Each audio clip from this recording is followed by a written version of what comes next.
No, porque el trabajo, como todos los días se hace lo mismo, entonces ya yo voy a las vigilias solamente en la noche, me invitan, me dan el turno y yo predico.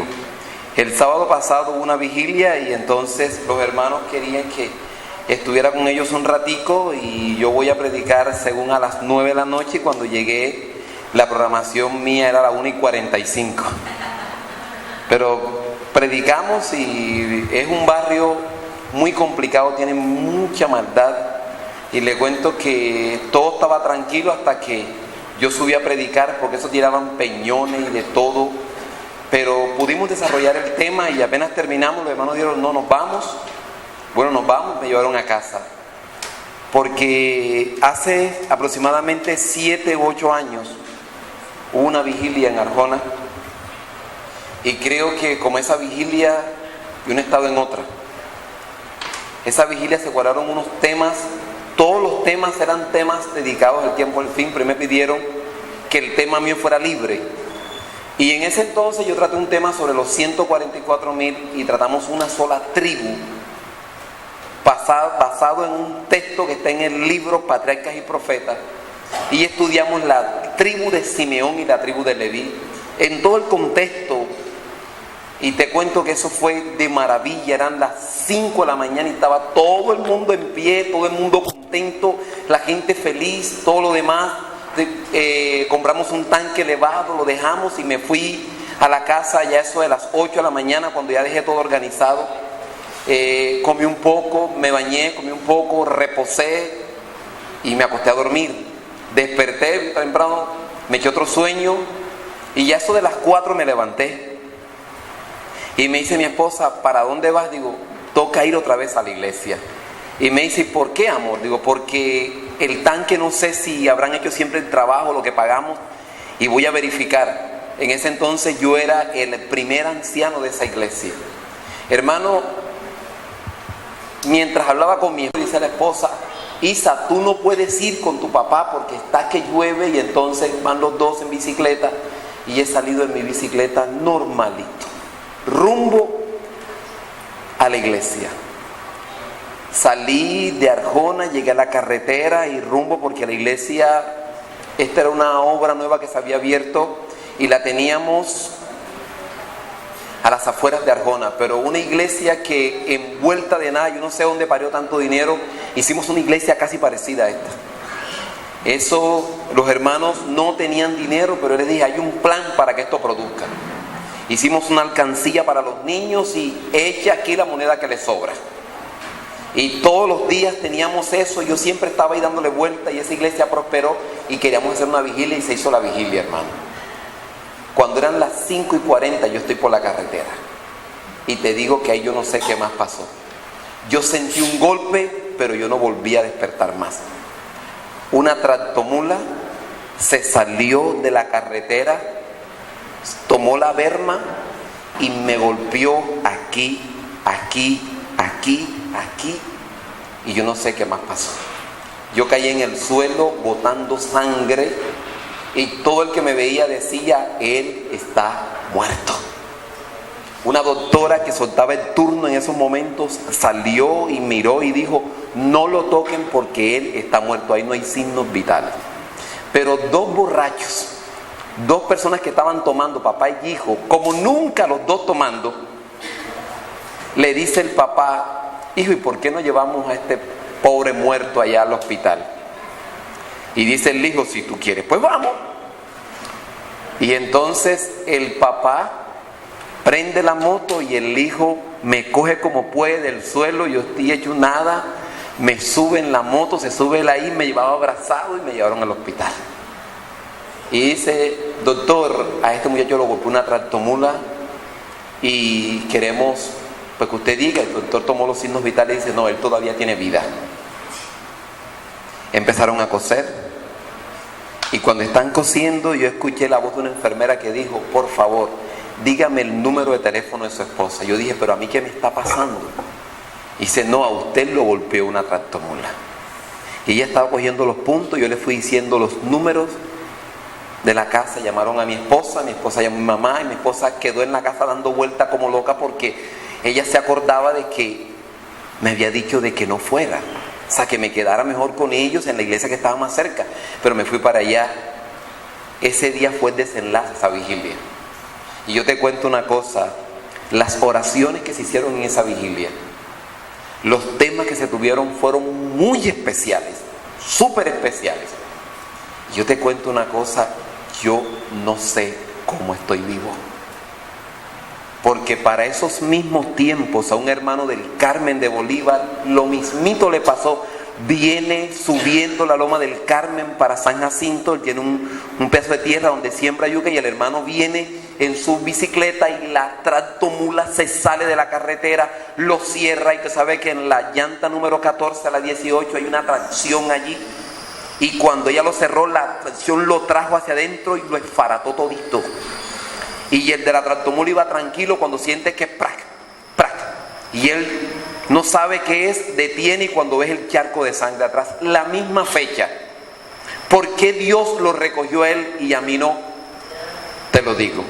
Porque después la gente me asustó, hazte un TAC cerebral, hazte esto porque ese golpe fue duro, mira que te moriste, volviste y la gente asustando, me voy a una clínica, me hacen todos los exámenes, hermano. Y yo no tenía ninguna clase de hematoma. Nada más tenía la cortadita aquí, los golpes acá al lado, pero ya... El primer día hinchado, pero yo el día siguiente amanecí totalmente deshinchado. Más el que manejaba la tractomula. Los dos borrachos fueron a buscarlo y lo encontraron. Y lo trajeron. Y él vino y él decía, yo ahí no entro porque yo sé que él tiene que estar mínimo sin pierna. No está completo y él no quería entrar y le rogaron que entrara. Y él entró y me dice, mi amigo, yo nunca había conocido de Dios. Pero por lo que yo estoy viendo hoy, yo soy ringulero hace 20 años y yo nunca he visto un caso de esto con usted. Y lo que estoy viendo hoy, dígame, ¿usted es cristiano? Y le dije, sí. ¿Dónde se congrega? Yo soy adventista el séptimo día. Yo hoy soy cristiano y también soy adventista. Miren todas las bondades de Dios. Y pasó y fue mi última vigilia completa. Mi última. Porque de ahí en adelante... No sé, pero parece que con la sangre que boté, como que boté algo que no me dejaba desarrollar mi ministerio como yo lo tenía. Y entonces, en ese entonces, llegó una persona que tenía cáncer a mi casa a decirme que yo tenía que desarrollar mi ministerio como era. Y de ahí, ya yo no tengo Dios vaya vigilia. Yo predico en una vigilia, me voy para otra hasta que llego a mi casa. ¿Ok? Pero son los milagros que Dios hace. Temática larga, pero... yo cuento con que ustedes me ayuden para hacerla lo más, ¿ok? Lo que nosotros vamos a tratar ahora son de los temas que yo nunca he tratado con ustedes. Nosotros vamos a tratar las 4 caídas de Babilonia. ¿Ok? Eso es lo que nosotros vamos a tratar ahora y vamos a correr por toda la Biblia para que nosotros podamos entender realmente en qué tiempo estamos. Y vamos a mirar una sola cita de la señora Ellen Harmon de White acerca del juicio de los vivos. No, en esta oportunidad que vamos a hablar, no vamos a tocar el juicio de los vivos, ¿ok? Porque hay un tema que se coge desde el libro de Reyes, Crónicas, donde se aclara cómo va a ser el juicio de los vivos. Pero nosotros vamos a estudiar esto. Por lo tanto, quisiera que ahí donde están, cierre sus ojos, vamos a orar, ¿ok? 17. Después de todo les pregunto, ¿qué tiempo tengo? ¿Ok? Porque nos vamos a demorar un rato estudiando. Apocalipsis capítulo 17. Versículo 1 en adelante. Amén. Vino entonces uno de los 7 ángeles que tenían las 7 copas, habló conmigo diciéndome, ven acá y te mostraré la sentencia contra la gran ramera, la que está sentada sobre muchas aguas, con la cual han fornicado los reyes de la tierra, y los moradores de la tierra se han embriagado con el vino de su furor. Si nosotros llegaríamos a tener otra clase hoy, vamos a estudiar esa palabra furor. Esa sola palabra furor, a la luz de la Biblia, tiene un mensaje muy especial para nosotros. Versículo 3. Y me llevó en el espíritu al desierto, y vi una mujer sentada sobre una bestia escarlata llena de nombres de blasfemia, que tenía 7 cabezas y 10 cuernos. ¿Cuántas cabezas tiene? 7 cabezas. ¿Y cuántos cuernos tienes? 10. ¿Quién es esta mujer? Aquí dice el versículo 5, y en su frente tiene un nombre escrito, un misterio: Babilonia la grande, la madre de la ¿qué? De las rameras y de las abominaciones de ¿qué? De la tierra. Así que esta mujer se llama ¿cómo? Babilonia.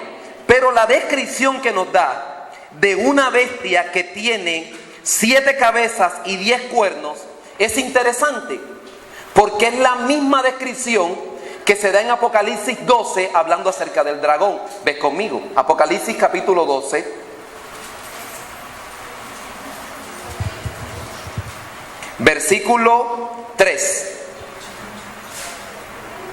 Apareció otra señal en el cielo. He aquí un gran dragón escarlata que tenía ¿cuántas cabezas? ¿Cuántas? ¿Y cuántos cuernos? Ok. 7 cabezas, 10 cuernos. Esto se le aplica al dragón, a Satanás. Y resulta que la bestia que está allá se llama Babilonia y tiene la misma descripción que usan para usar como el dragón. Lo que quiere decir que la bestia que está allá, que es Babilonia, que es una bestia con una mujer encima, que forman un solo poder, tiene la misma descripción de Satanás. Por lo tanto, quien reina en Babilonia es el diablo. Y Dios nos va a mostrar cómo cada vez que este poder se ha levantado, Dios lo ha vuelto a tirar abajo. 4 veces. Y ustedes y yo vamos por la tercera caída. Y se nos espera la cuarta. Ok, ahora, Apocalipsis capítulo 18, versículo 1. Después de esto vi a otro ángel descender del cielo con gran poder, y la tierra fue alumbrada con su gloria. Y clamó con voz potente diciendo: ha caído la gran Babilonia, y se ha hecho habitación de demonios y guarida de todo espíritu inmundo, y albergue de toda ave inmunda y aborrecible. Versículo 4. Y oí otra voz del cielo que decía: salid de ella, pueblo mío, para que no seáis partícipes de su ¿qué? De sus pecados. Entonces, esta es la regla que nosotros vamos a buscar en la Biblia. Primeramente, que todo hay una voz de juicio, ¿ok? Y esta voz de juicio trae como consecuencia una salida. ¿Salida de dónde? De Babilonia. Y esto mismo lo vamos a encontrar repetido 3 veces en la Biblia. Así que entonces vamos a introducirnos en el nombre del Padre, del Hijo y del Espíritu Santo. Génesis, en el capítulo 11. Génesis, en el capítulo 11. Amén. Versículo 1. Y estamos hablando entonces de la primera caída de Babilonia. Lo que vimos es lo que íbamos a encontrar en este estudio. Así que vamos a estudiar la primera caída. Y vamos a ver si se cumple esto. Juicio y ¿qué? Y salida. Miremos a ver. Tenía entonces toda la tierra una sola lengua y unas mismas palabras. Y aconteció que cuando ¿salieron ¿de dónde? De oriente. Nota de dónde viene la gente. ¿De dónde viene? De oriente. ¿Sabes que esto pasa después del diluvio? Así es que ellos vienen de oriente, hallaron una llanura en la tierra de Sinar y se establecieron allí. Y se dijeron unos a otros: vamos, hagamos ladrillo y cozámoslo con fuego. Y les sirvió el ladrillo en lugar de piedra y el asfalto en lugar de mezcla. Y dijeron: vamos, edifiquemos una ciudad y una torre cuya cúspide llega al cielo, y hagámonos un nombre, por si fuéramos esparcidos sobre la faz de toda la tierra. Y descendió Jehová para ver la ciudad y la torre que edificaban los hijos de los hombres. Y dijo Jehová: he aquí el pueblo es uno, y todos estos tienen un solo lenguaje, y ya han comenzado la obra, y nada les hará desistir ahora de lo que han pensado hacer. Ahora pues, descendamos y confundamos allí su lengua, para que ninguno entienda el habla de su compañero. Así los esparció Jehová desde allí sobre la faz de toda la tierra, y dejaron de edificar la ciudad. Por esto fue llamado el nombre de ella como Babel, que quiere decir Babilonia. ¿Y por qué le ponen Babel? Porque Dios confundió las lenguas, cada uno de una forma diferente. Ellos empezaron a construir la torre, pero yo quiero contarte el trasfondo. Después que Dios destruyó lo que estaba sobre el mundo por un diluvio, que tú sabes que el diluvio fueron no un diluvio, sino fueron dos diluvios, porque hubo lluvia que cayó del cielo y hubo lluvia que salió de la tierra. Dice el libro de Génesis que de la tierra salían bolas de piedra disparadas por los chorros de agua. Parece ser que Dios comprimió el cielo, pero también comprimió la tierra para que hubiera una inundación. Resulta que cuando ya pasa la inundación, el único que se salvó fue Noé y su familia. Noé sale, hace un altar de agradecimiento a Dios. Noé tiene 3 hijos, uno de ellos lo vio desnudo y Noé en su angustia maldijo la descendencia de ese muchacho, todo lo demás. Pero de uno de los hijos de Noé se levanta un muchacho que se llama Nimrod. ¿Cómo se llama? Permítanme leerles en el capítulo 10. No, Génesis, versículo 8 del capítulo 10. Y Cus engendró ¿a quién? Nota que Cus, según el versículo 6, es hijo de Can, de uno de los 3 hijos de ¿quién? De Noé. Y Cus engendró a Nimrod, quien llegó a ser el primer poderoso ¿dónde? En la tierra. ¿Por qué? Porque cuando Dios acabó con todo lo que había, entonces los animales empezaron a crecer. Y los animales empezaron a cazar a los seres humanos. ¿Qué es lo que pasa ahora? Que los humanos cazan ¿a quiénes? En aquel entonces los animales cazaban ¿a quiénes? A los seres humanos. ¿Por qué? Porque no había nada que comer. Y como no había nada que comer, por lo tanto, aquí los animales tenían que comer gente. ¿Saben quién era la única persona que peleaba con esos animales y los vencía? Nimrod. Nimrod era un cazador, pero de los diestros. Nimrod se agarraba con el tigre, con el león, con lo que usted quiera, y Nimrod lo mataba. Y la gente empezó a ver en Nimrod un libertador. Por lo tanto, la gente nombró a Nimrod como su rey. Y es Nimrod el que le nace la idea de construir la torre ¿de qué? De Babel. Cuentan algunos escritores, y también está en el comentario bíblico adventista, que Nimrod tomaba una lanza y se subía allá arriba en la cúspide de una montaña, y la lanza la tiraba con fuerza al cielo y decía: te maldigo, Dios, te maldigo porque destruiste toda la humanidad. Voy a hacer una torre en desafío abierto a ti, para que cuando venga otro diluvio, tú no nos puedas ahogar. Así que el hombre no era muy amigo ¿de quién? De Dios. Y él funda su reino. Sigue leyendo conmigo. Versículo 10, perdón. Y dice: y fue el comienzo de su reino Babel, Erec, Accad y Calne, en la tierra ¿de qué? De Sinar. Así es que el hombre, su reino es construir la primera ciudad que se construye en el mundo. Se llamó Babilonia. Esa fue la primera ciudad y se construyó de esa manera. Ahora, resulta que dice la Biblia en el capítulo 11 que Dios decide descender. Y sabe que esa palabra descender es la misma que aparece en el libro de Génesis, en el capítulo 3, cuando Jehová desciende a la tierra para ver qué es lo que Adán está haciendo. Cuando Adán peca. Y el descender de Dios se explica que Dios viene a hacer una indagación de lo que está pasando, y esto se conoce como un juicio. ¿Como un qué? Como un juicio. Y cuando Dios ve que todos los seres humanos quieren crear una sola moneda, quieren crear una sola ciudad, y que este hombre va a gobernar a todo el mundo, Dios dice, yo nunca pensé en esto. Que un poco de gente bajo la guardia de una sola persona, no, esto no está bien. Entonces Dios decide acabar con esa torre. O sea que en este juicio Dios acaba con ¿qué? Con esa torre. Pero la pregunta es, ¿quiénes salieron de allí? Porque usted y yo tenemos que encontrar quiénes salieron de allí. Bueno, siga leyendo. En el capítulo 12, después de la destrucción de la torre de Babel, mire lo que dice todavía en el 11, versículo 27. Estas son las generaciones de Taré. Taré engendró ¿a quién? A Nacor, y Arán, y Arán engendró ¿a quién? Yo pregunto una cosa, ¿esta familia de Taré estaba aquí? Sí. Y cuando Dios destruye la torre de Babel, ¿ellos salen? Y yo pregunto una cosa, de la familia de Taré que Dios levanta a Abraham como padre de la fe.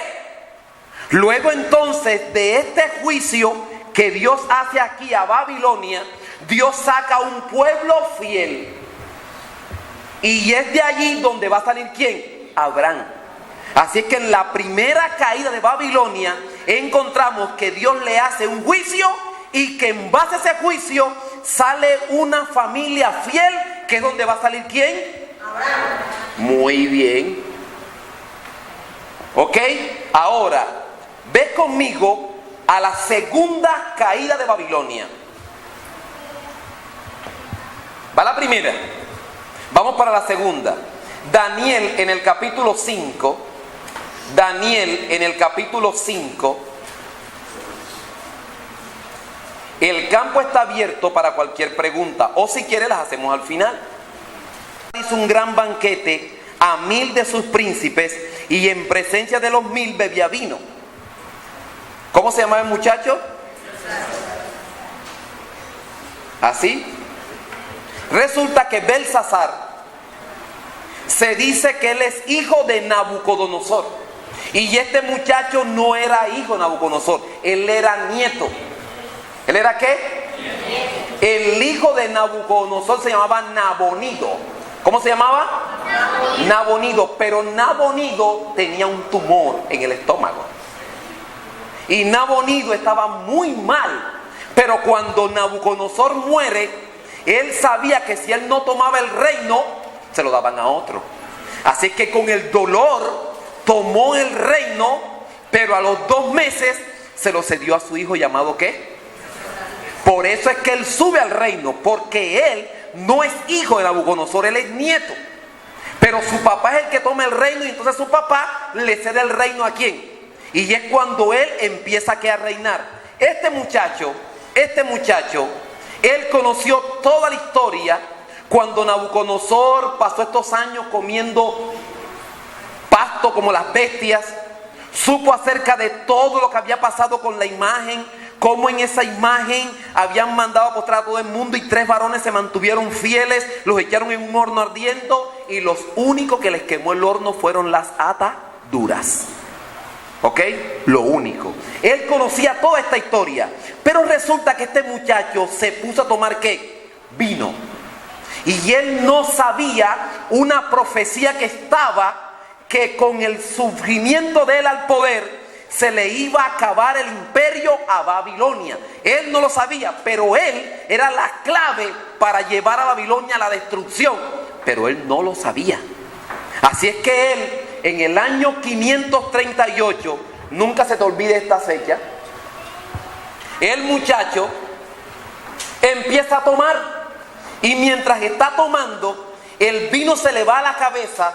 Y entonces dice aquí, versículo 2, Belsasar, con el gusto del vino, mandó que trajesen los vasos de oro y de plata que Nabucodonosor su padre había traído del templo de Jerusalén, para que bebiesen en ellos el rey, sus grandes, sus mujeres y sus ¿qué? Nota que esta fiesta era una orgía. Estaban todos los líderes de Babilonia y habían mujeres. Y algunos escritores dicen que ellos estaban desnudos. ¿Por qué? porque tanto los romanos como los babilonios, ellos cuadraban un recinto más o menos en este diámetro, y ellos cogían así en varias partes de la pared y hacían especie de un hueco, y en ese hueco hacían un hueco allá de aquel lado, para que cuando ellos estuvieran comiendo, ya estuvieran hartos, que ya la comida no les pasara más, ellos se metían el dedo a la boca, vomitaban, lo echaban en el hueco y le echaban tierra y seguían en sus placeres, porque ellos se reunían un mes y ahí no había derecho a dormir. Eso era sexo, comida en abundancia, ahí no había nada. Y en una de esas horquillas, este muchacho pierde el control, manda a buscar los vasos de oro y plata que estaban guardados, porque nadie se atrevía a tocarlos. Nabucodonosor no aceptó que nadie los tocara, pero él dijo: yo quiero beber alcohol en estos vasos, y vamos a ver lo que sucede. La que escribe la santa ley de Dios. Y resulta que Mateo capítulo 12 versículo 28 y Lucas capítulo 11 versículo 20 declaran que ese dedo representa el Espíritu Santo. Por lo tanto, te puedo decir a cabalidad que esta mano que aparece aquí era también el Espíritu Santo. Vuelvo otra vez, dígame, la pared del palacio del rey, y el rey veía la mano que escribía. El rey palidece, se pone muy turbado, no encuentra nada que hacer. Dicen algunos escritores que las piernas le daban la una con la otra del temor, porque él no sabía, y dice que él mandó a buscar a todos sus príncipes, sus sabios, adivinos y astrólogos para que le identificaran eso. Pero ¿sabes una cosa?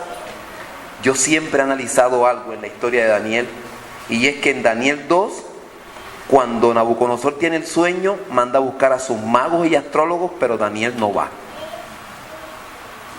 Y ya acá en Daniel 5 mandan a buscar a sus magos y astrólogos, pero Daniel no va. Daniel era un sabio de Babilonia, pero Daniel no andaba con esta gente. Por lo tanto, a ellos era que mandaba a buscar el rey, porque él simpatizaba con ellos. Pero siempre terminaba ¿con quién? Con Daniel. ¿Sabe por qué? Porque los hijos de Dios nunca llegan de primero, hermano. Primero. Ellos no, ahora yo no estoy hablando de la puntualidad, por favor. Sí, ahora no vayan a cruzar la avenida a las 10 de la mañana a la iglesia, porque el hermano Luis dijo esto. No, me estoy refiriendo que cuando hay eventos, o hay a veces enfermedades, o a veces la gente está turbada, la gente busca a Raimundo de todo el mundo, y después es que busca un hijo de Dios. ¿Lo sabías? Siempre pasa lo mismo. Así es que no te sientas mal cuando te busquen de último, porque aquí también se repite la historia. ¿Ok? Muy bien. Y entonces dice que el hombre está triste, y entonces la reina, que es no la esposa de él, sino la mamá de él, que es la esposa de Nabonido, que ya había muerto, ella siguió con su reinado.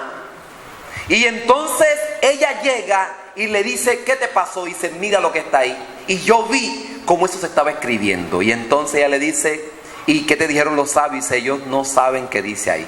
Dice: aquí en el reino hay un muchacho que se llama Daniel. Él, como tu papá estuvo, él esto y esto y esto. Y entonces el muchacho manda a buscar a Daniel. Y vamos a ver lo que Daniel le va a decir.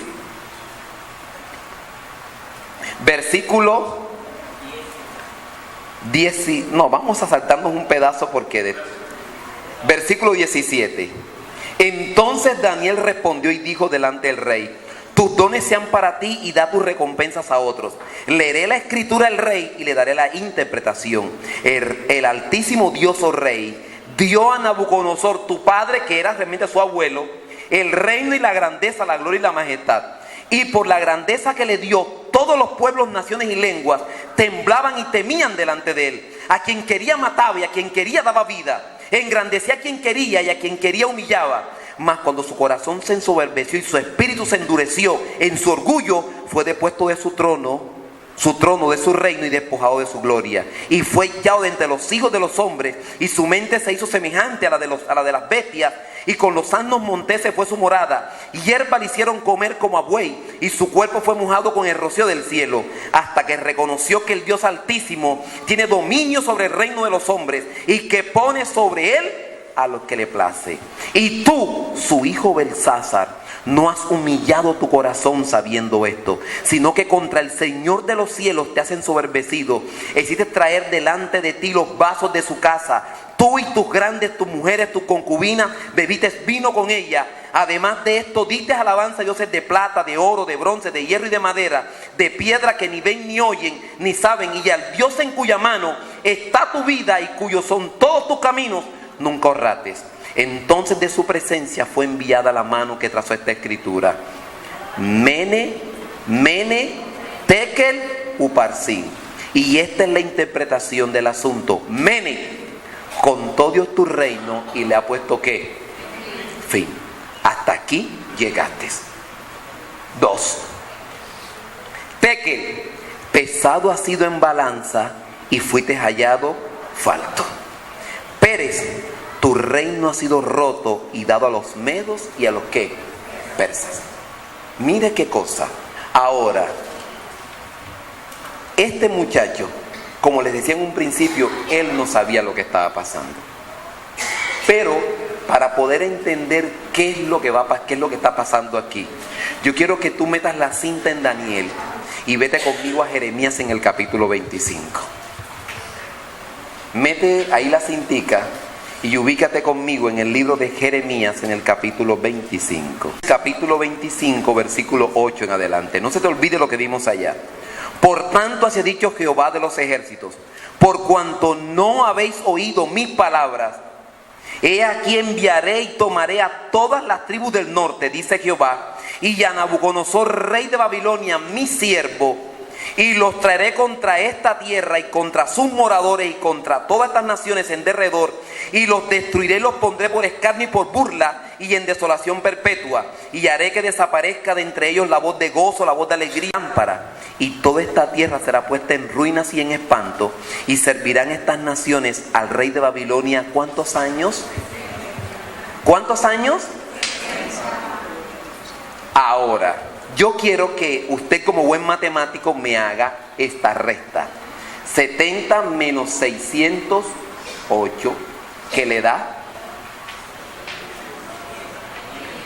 500, ¿qué? Estos 70 años fue el tiempo que Dios especificó de la cautividad de Israel en Babilonia. Y Dios dijo: cuando se cumplan los 70 años, yo voy a castigar también al rey ¿de quién? De Babilonia. Y este muchacho, el papá ese del reino, toma el reino y en el año 538, él quiere hacer un banquete. Y fue tanta la fiesta que Babilonia era atravesada por un río que se llama el Éufrates.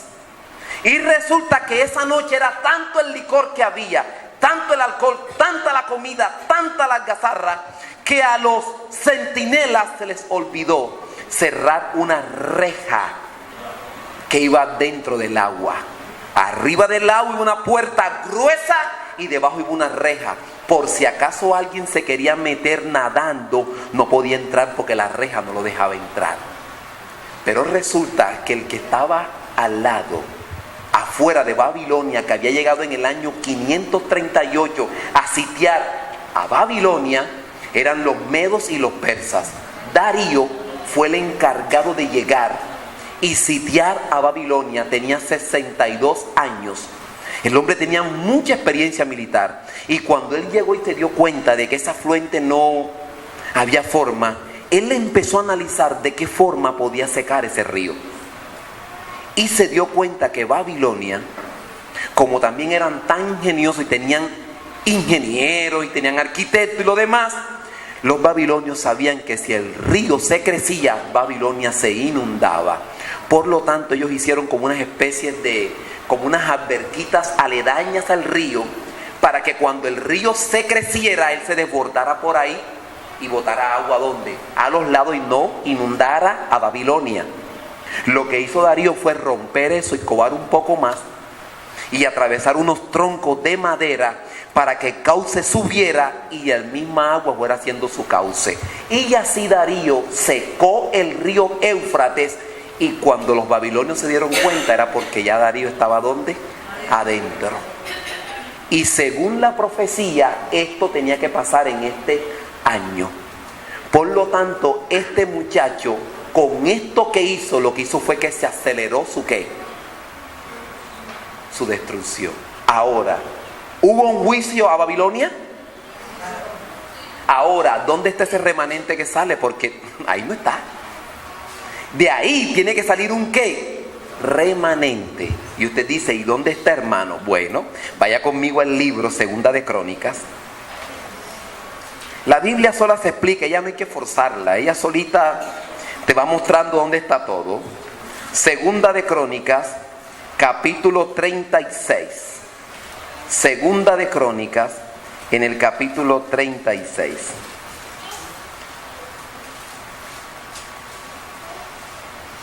Dice el versículo antes, dice 36:17, por lo cual trajo contra ellos al rey de los caldeos, que es Babilonia, y mató a espada a sus jóvenes en la casa de su santuario, sin perdonar a joven ni doncella, anciano ni decrépito, todos los entregó en sus manos. Asimismo, todos los utensilios de la casa de Dios, grandes y chicos, los tesoros de la casa de Jehová y los tesoros de la casa de reyes, sus príncipes, todo lo llevó a Babilonia. Y quemaron la casa de Dios y rompieron el muro de Jerusalén y consumieron a fuego todos sus palacios y destruyeron todos sus objetos deseables. Y los que escaparon de la espada fueron llevados cautivos a Babilonia y fueron siervos de él y de sus hijos hasta que vino el reino de los persas, para que se cumpliese la palabra de Jehová por boca de Jeremías, hasta que la tierra hubo gozado de reposo, porque todo el tiempo de su asolamiento reposó hasta que los ¿cuántos años? ¿Cuántos años tenía que demorar el cautiverio? Wow, ahora remanente allí. Versículo 22. Mas el primer año de Ciro, rey de los persas, porque era medo y persa, para que se cumpliese la palabra de Jehová por boca de Jeremías, Jehová despertó el espíritu de Ciro, rey de los persas, el cual hizo pregonar de palabra y también por escrito por todo su reino, diciendo, así dice Ciro, rey de los persas, Jehová, el Dios de los cielos, me ha dado todos los reinos de la tierra, y él me ha mandado que le edifique casa en Jerusalén, que está en Judá. Quien haya entre vosotros de todo su pueblo, sea Jehová Dios con él y suba. ¿Hay un remanente? ¿Sí? Entonces nuevamente se cumple lo que, lo mismo. Dios le hace un juicio a Babilonia y sale un ¿qué? Remanente.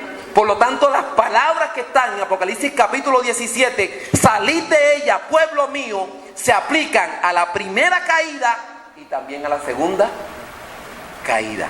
Esto es lo más fácil.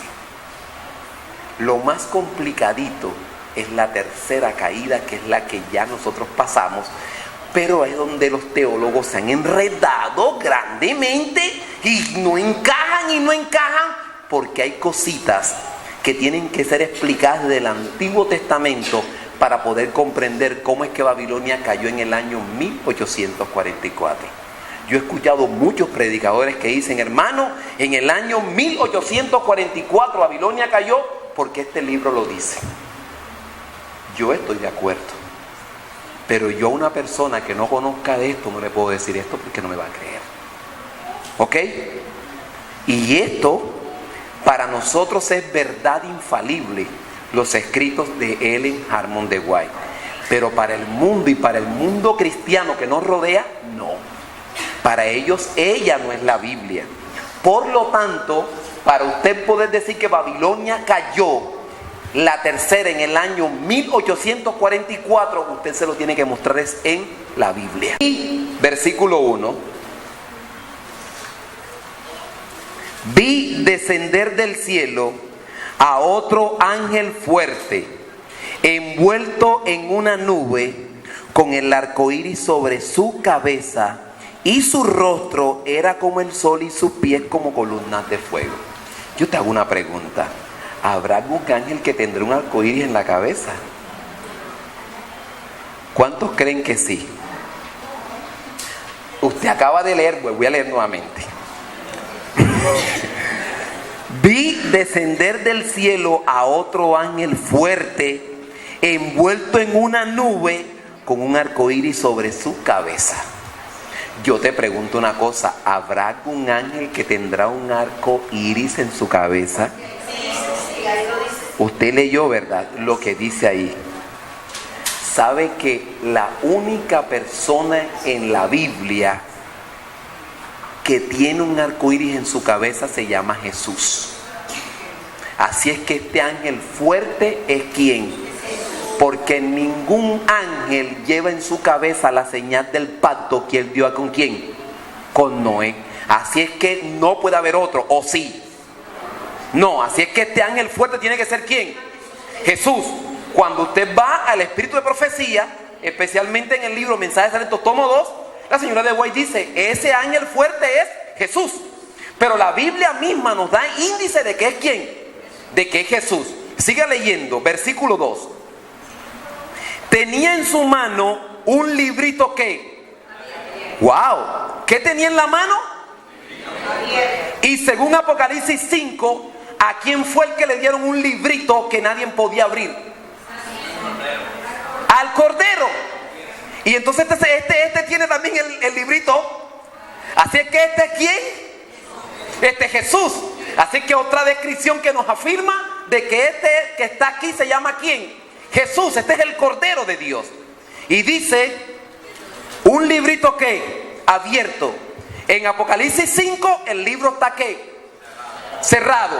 Pero usted sabe que el libro se le fueron quitando sus 7 sellos y ahora el libro está ¿cómo? Abierto. Ok, correcto.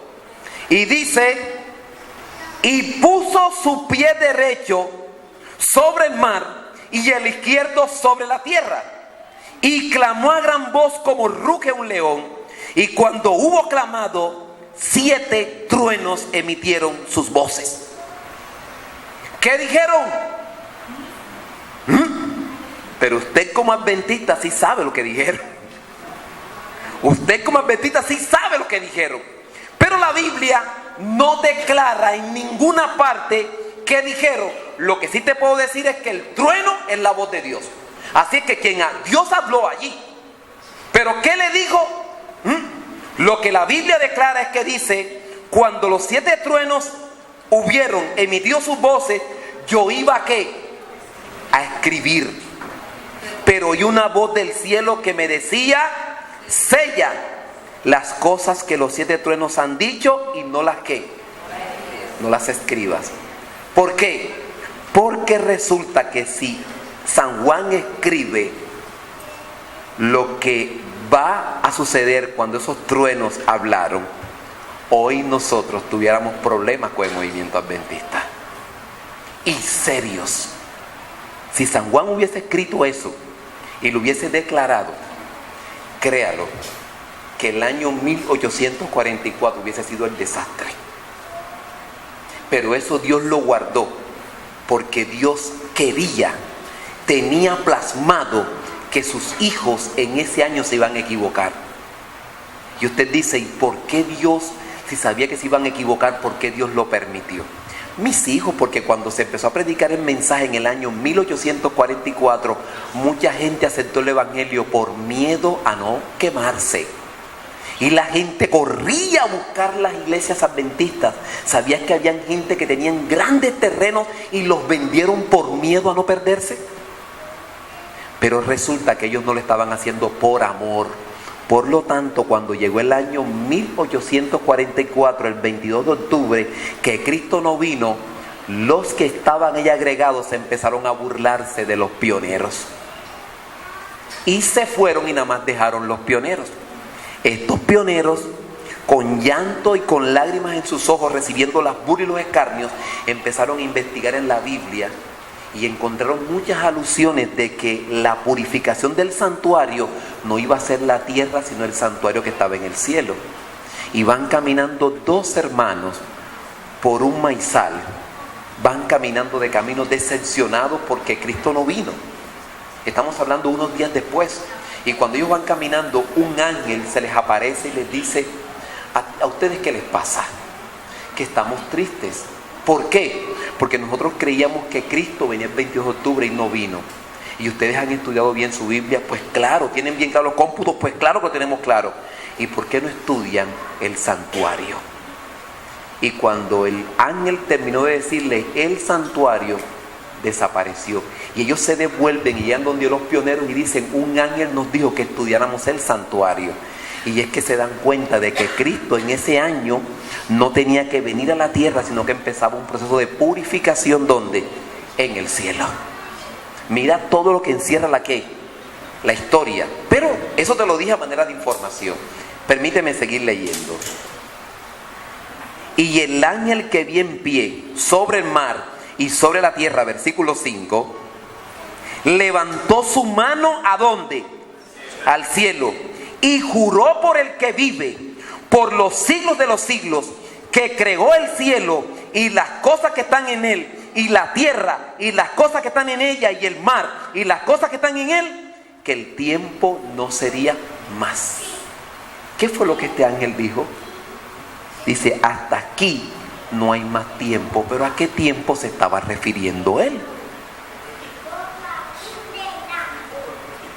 ¿Tiempo de qué, mi hermano? Un tiempo profético, amén. Ahora, y de ese tiempo profético, ¿cuál estaba diciendo el ángel? Hasta aquí, no hay más fechas proféticas, no hay más tiempo profético, aquí se acaba todo. ¿Qué año sería ese? Y es el que ustedes y yo vamos a investigar, porque la Biblia tiene que decirnos en qué año pasó eso. ¿Ok? Ahora sí vuelvan conmigo al libro de Daniel. Daniel, nuevamente. Recuerden que no nos vamos a salir del hilo, pero tenemos que estudiar esto para saber cuándo es que Babilonia cae. Daniel, en el capítulo 8, y el texto clave, versículo 14. Usted sabe que en Daniel 8 aparecen unas bestias. En Daniel 7, todas las bestias que aparecen son inmundas. Daniel 7, ¿cómo son las bestias? Todas son animales inmundos.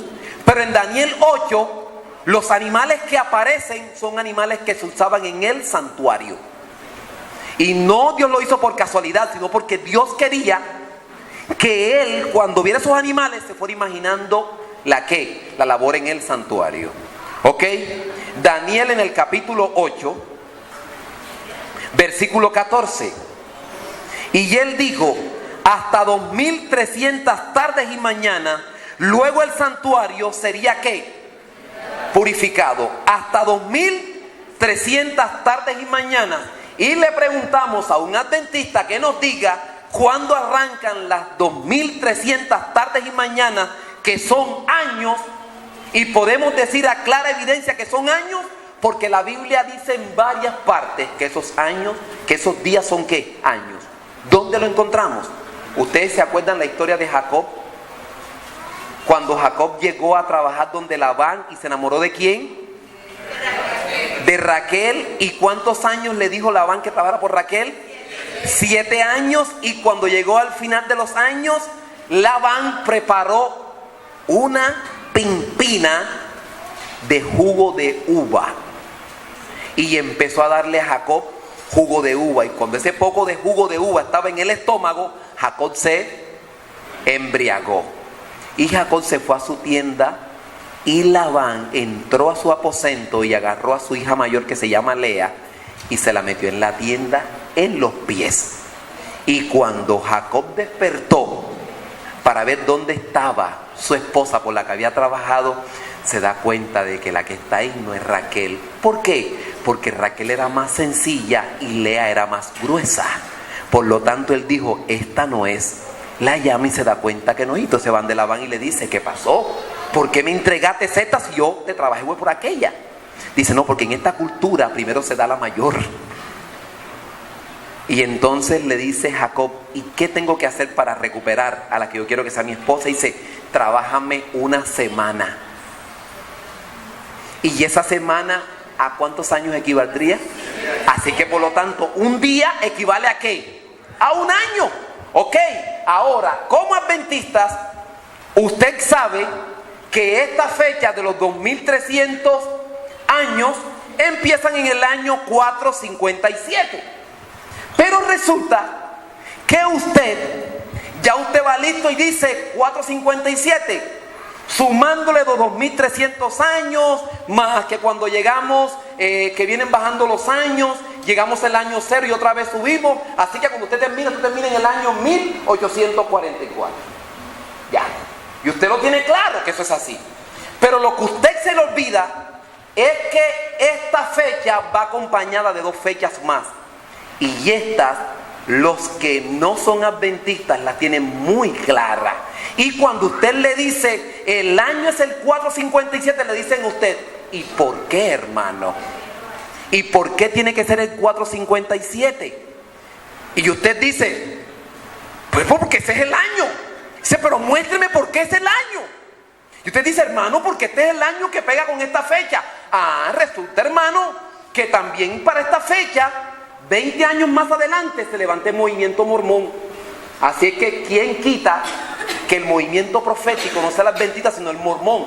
Y 20 años atrás, se levantan las hermanas Fox con el movimiento de la nueva era. ¿Quién quita que no sean ellas las del movimiento profético? Ok, usted dice, ¿cuáles son esas fechas? Permítanme. La primera fecha es la fecha del año 538. Y la segunda fecha es la fecha del año 520. Y la tercera fecha es esta. Ahora, ¿cómo hacemos nosotros para probar que esta es la fecha y no ninguna de estas dos? ¿Te das cuenta todo lo que encierra esto? Y los nuditos que uno se encuentra. Hay un librito que se llama El porvenir del mundo revelado, de Mervyn Maxwell. Yo ese libro me lo leí antes de ser adventista. Me lo leí siendo visita y me impactó. Tanto me impactó que me aprendí la profecía esta antes de ser adventista. Así que cuando fueron a hablarle a mi esposa del bautismo, yo le dije al hermano Joaquín Castilla, digo, hoy mi esposa se bautiza, pero los dos, ella y yo, porque yo también quiero ser adventista. Porque yo sabía esto. Ya yo estaba seguro que esta era la iglesia. Así que yo, ¿para dónde voy a correr si ya el libro me dice que esta es? Ahora, ¿qué pasó en esta fecha y qué pasó en esta fecha? Bueno, vamos a la Biblia.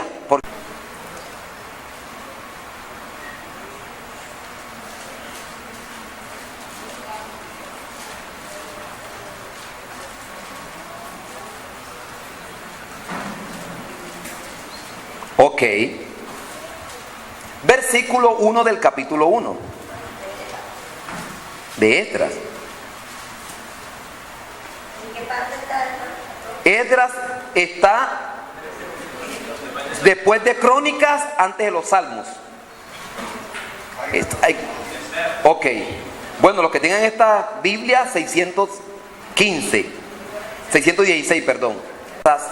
Para que se cumpliese la palabra de Jehová por boca de ¿quién? Jeremías. Despertó Jehová el espíritu de Ciro, rey de Persa, el cual hizo pregonar de palabra y también por escrito en todo su reino, diciendo: así ha dicho Ciro, rey de los persas, Jehová Dios de los cielos me ha dado todos los reinos de la tierra y me ha mandado que le edifique casa en Jerusalén, que está en Judá.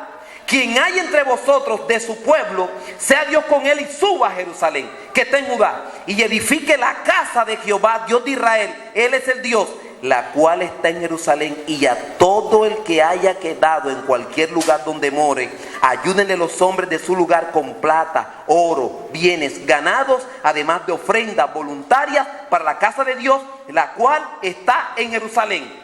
Resulta que cuando Ciro da este decreto, los hijos de Dios que están en Babilonia salen a construir Jerusalén. Ellos salen directo enseguida porque este decreto era la salida. Pero resulta que usted en ese decreto no está leyendo que a Israel se le dio autonomía judicial para nombrar jueces. ¿Usted leyó algo ahí que dice? No. Por lo tanto, quiere decir que Jerusalén se reconstruía, pero como una nación vasalla ¿de quién? De Babilonia. O sea que no tenían autonomía. Y Dios nunca quiso eso para su pueblo. ¿Ok? Por lo tanto, con este decreto, yo les voy a dejar una tarea. Léanse el libro de Nehemías Y ustedes encontrarán de que para esta fecha se levantan 3 enemigos: Tobías, Gesén el árabe y Sanbalat. Y estas 3 personas le hicieron la vida imposible a los que intentaron construir. ¿Ok? Por lo tanto, este decreto se vino a tierra. Pero resulta que ahora ese decreto va a ser repetido más adelante. Ubícate en el libro de Esdras, en el capítulo 7.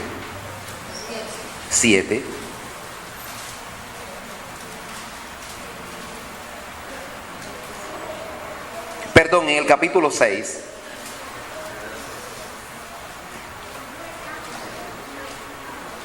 Allí en Babilonia, y fue hallado en el Admeta, en el palacio que está en la provincia de Media, un libro en el cual estaba escrito así: memoria. En el año 1 de Ciro, rey Ciro, dio orden acerca de la casa de Dios, la cual está en Jerusalén, para que fuese la casa reedificada como lugar para ofrecer sacrificios, que sus paredes fuesen firmes, su altura de 60 codos y 60 codos su anchura. Y ya él le describe todo.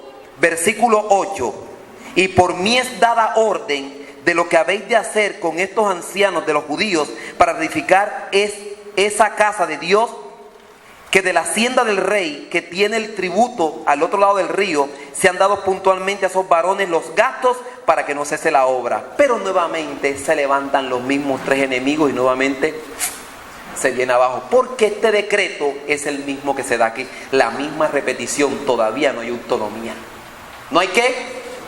Si usted lee el capítulo y Nehemías, todo el capítulo, y usted se va a encontrar todos los impedimentos que tuvieron para construir esto. Ellos iban, levantaban algo, tanto que dice Nehemías capítulo 7 que los soldados con una mano tenían la lanza y con otra pegaban el bloque. ¿Por qué? Porque eran tantos los enemigos que tenían que no los dejaban construir. ¿Ok? Así es que hasta aquí vemos que estos 2 decretos no tienen qué. Pero viene un tercer decreto. Esdras, versículo 1, y otra vez agarramos el 6. Pasadas estas cosas en el reino de Artajerje, rey de Persia, Esdras, hijo de Seraías, hijo de Azarías, hijo de Hilcias. Versículo 6. Este Esdras subió de Babilonia, era escriba diligente en la ley de ¿qué? Que Jehová Dios de Israel había dado, y le concedió el rey todo lo que pidió, porque la mano de Jehová su Dios estaba sobre ¿quién? Sobre Esdras. Con él subieron a Jerusalén algunos de los hijos de Israel, los sacerdotes, levitas, cantores, porteros, sirvientes del templo, en el 7º año de ¿qué? Ok. Y dice ahora, versículo 10, porque Esdras había preparado su corazón para inquirir la ley de Jehová y para cumplirla, y para enseñar en Israel sus estatutos y ¿qué? Y decretos. Y esta es la copia de la carta que dio el rey Artajerjes al sacerdote Esdras, escriba varón versado en los mandamientos de Jehová y en su estatuto en Israel. Artajerjes, rey de reyes, a Esdras, sacerdote y escriba erudito en la ley de Jehová, de la ley de Dios del cielo, paz. Por mí es dada orden que todo aquel en tu reino del pueblo de Israel y los sacerdotes y levitas que quieran ir contigo a Jerusalén vayan, porque de parte del rey de su siervo, de tus 7 consejeros, eres enviado a visitar a Judea y a Jerusalén, conforme a la ley de ¿quién? ¿De los medios y los persas? ¡Wow! Y dice, versículo 21: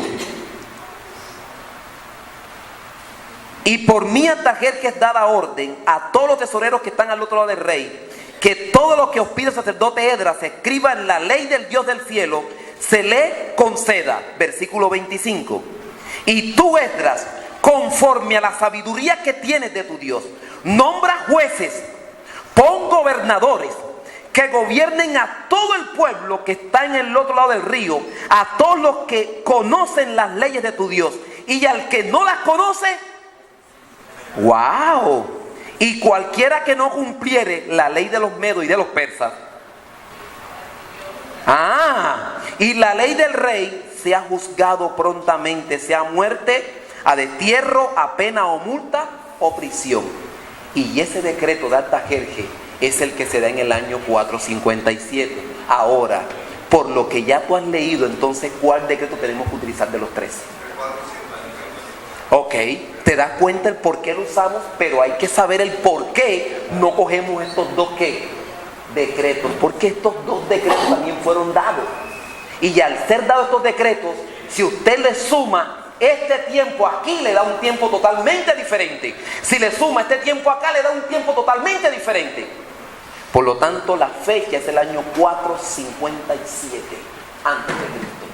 Y de allí usted le suma los 2300 años que le van a dar hasta el año 1844. 390 días y está la profecía, de los 1290 días, de los 1335 días.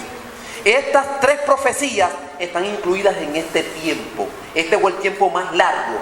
Y yo pregunto una cosa, entonces si ahora el ángel se para y dice que el tiempo no sería más, ¿cuál creen ustedes que fue la fecha en la que él se paró? 1844, porque esa es la fecha más profética más larga. Pero resulta que en internet usted encuentra una cantidad de sermones de gente erudita que están diciendo que ahorita estamos esperando 3 años y medio de persecución, que estamos esperando 1 año, 3 días de no sé qué otra cosa, que el imperio no se... Hermano, ya aquí no hay más fecha profética. La fecha profética se cumplió hasta el año 1844. Ahora usted, con ese pensamiento, vaya al libro Mensajes Selectos, tomo 2, y te vas a encontrar claramente que la señora de White dice claramente, después de esta fecha no hay más fecha profética. Ya nadie puede nombrar fecha. No, que después de esto, que faltan 3 años y medio, ya no falta más tiempo. Y aquí lo que estamos esperando es que Cristo venga. Amén. Los acontecimientos que estamos esperando en cumplimiento son proféticos, pero no tienen fecha. ¿No tienen qué?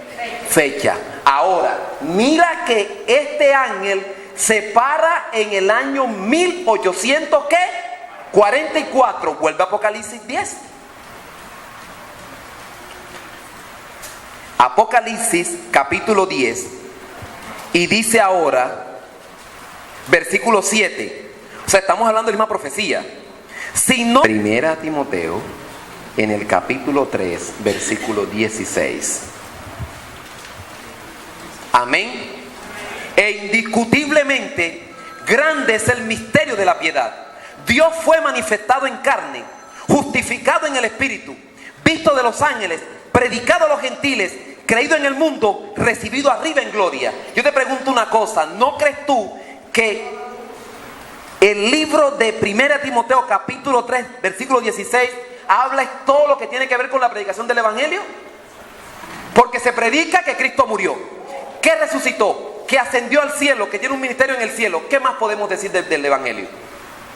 Por lo tanto, el misterio de Dios no es nada más que la predicación de ¿qué? Del evangelio. Ahora yo te pregunto, no como adventista, sino como una persona naturalmente que no eres adventista, ¿cuándo fue que el mundo fue sacudido con un mensaje que le dio la vuelta al mundo en poquito tiempo? ¿Ha habido alguna fecha donde hay un mensaje específico que le haya dado la vuelta al mundo con una rapidez? Mira, es mismo en Cartagena. Se cuenta que de Europa unos hermanos querían que aquí en Colombia se predicara el evangelio, y el único puerto que había en ese entonces era el muelle viejo en Cartagena. Ahí bajaban los barcos y alguien llegó a un barco y dijo: oiga, ¿este barco para dónde va? Y se va para Colombia. ¿Cartagena? Sí, Cartagena. Bueno, usted va a recibir estas 2 cajas, dígame cuánto cuesta el viaje para allá. Bueno, denme tanto. Y él pagó. Y dice: usted cuando cuando estas cajas lleguen, usted las baja y las pone en el puerto. Pero ¿y quién las va a recibir? Dice: sin nadie que las reciba. Nadie las va a recibir. Usted solamente colóquelas ahí, que Dios se encargue qué pasa con esas cajas. Hermano, y cuenta la historia que las tractomulas y los cargadores pasaban y le sacaban el cuerpo a las cajas, las motos y las cajas ahí, hasta que un día alguien vio esas cajas y dijo: oye, ¿estas cajas de quién son? Y dice: no tienen dueño. Bueno, vamos a abrirlas. Y él buscó un exacto y las cortó y abrió.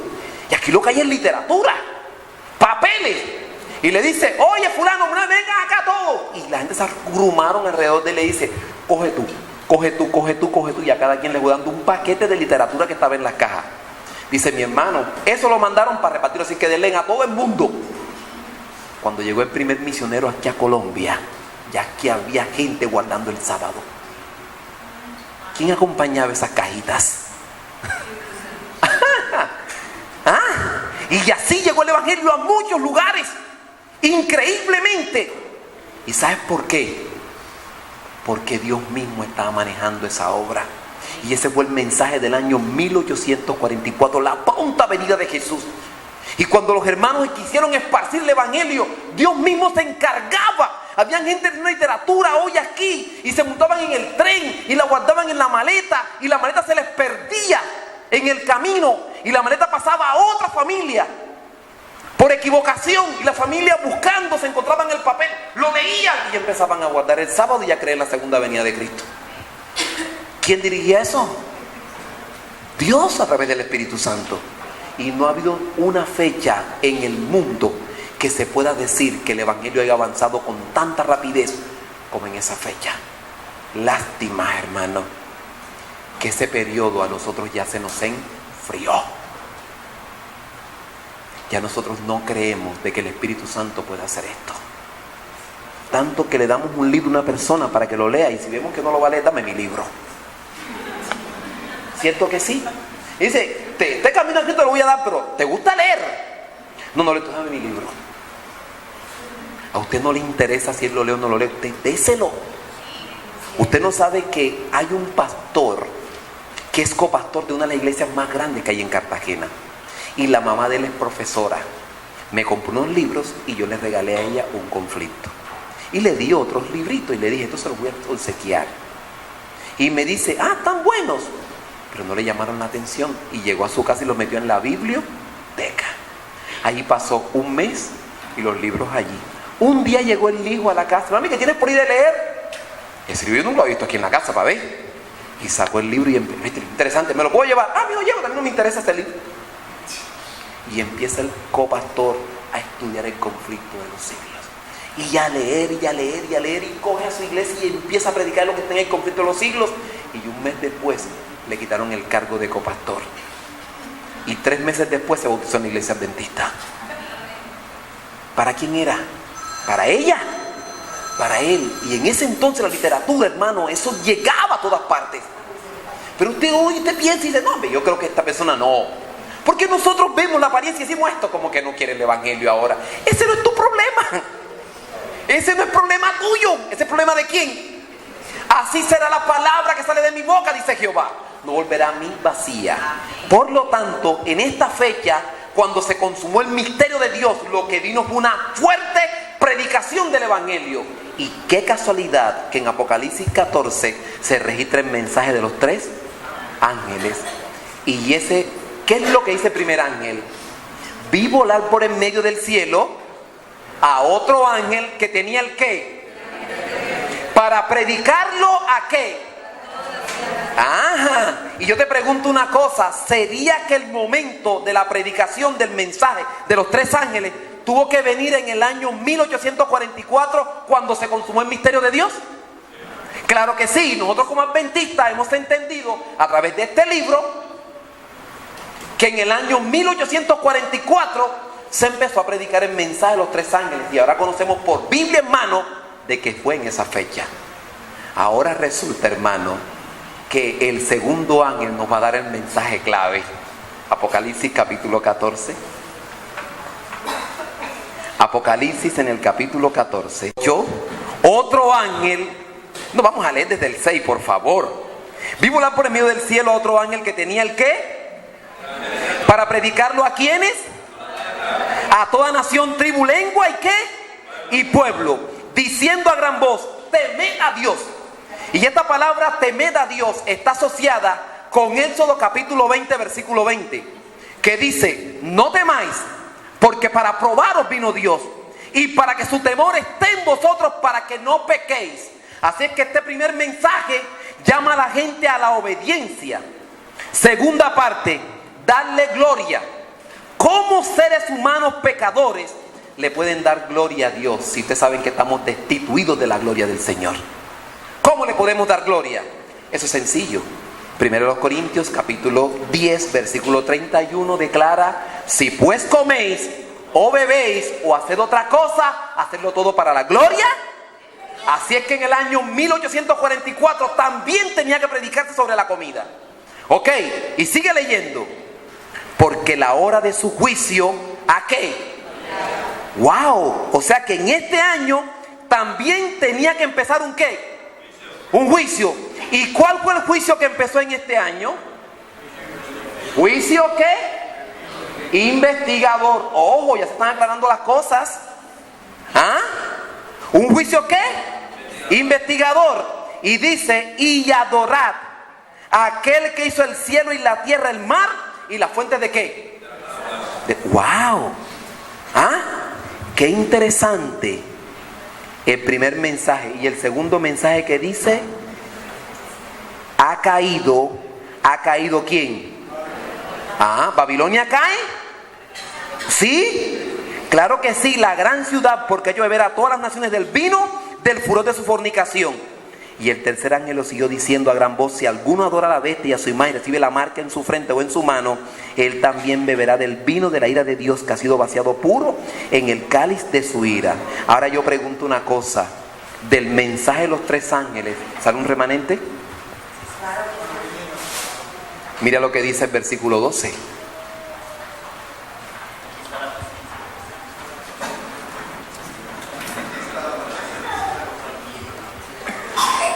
Ok, versículo 12. Aquí está la paciencia de quienes, de los santos, los que guardan los mandamientos de Dios y tienen la ¿qué? Wow, hermano, entonces en este año se predica sobre el juicio, y ese mensaje también trae una obediencia a los mandamientos de ¿quién? De Dios. Pero, hermano, ¿y qué juicio se hizo? Porque Babilonia ahora aquí no es literal, sino espiritual o simbólica. Entonces, ¿qué juicio se hace ahí? Bueno, vuelve nuevamente a Apocalipsis 10. Y ubícate mejor en el capítulo 11, versículo 15, para que nos entrelacemos. Y mira lo que dice aquí: y el séptimo ángel tocó la trompeta, y hubo grandes voces en el cielo que decían: los reinos del mundo han venido a ser de nuestro Señor y de su Cristo, y Él reinará por los siglos de los siglos. Y los 24 ancianos que estaban sentados delante de Dios en sus tronos se postraron sobre su rostro y adoraron a Dios, diciendo: te damos gracias, Señor Todopoderoso, Dios Todopoderoso, el que eras, el que era y que has de venir, porque has tomado tu gran poder y has ¿qué? Y se airaron todas las naciones, y tu ira ha venido, y el tiempo de juzgar a quienes. ¿Cuál es el juicio que arranca en esta fecha? ¿El juicio de los qué?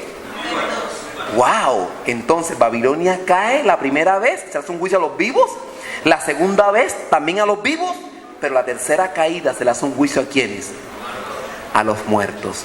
Así es que en la predicación del año 1844 empieza a correr el juicio de Dios, pero también arranca un juicio especialmente a todos los que han muerto en la tierra.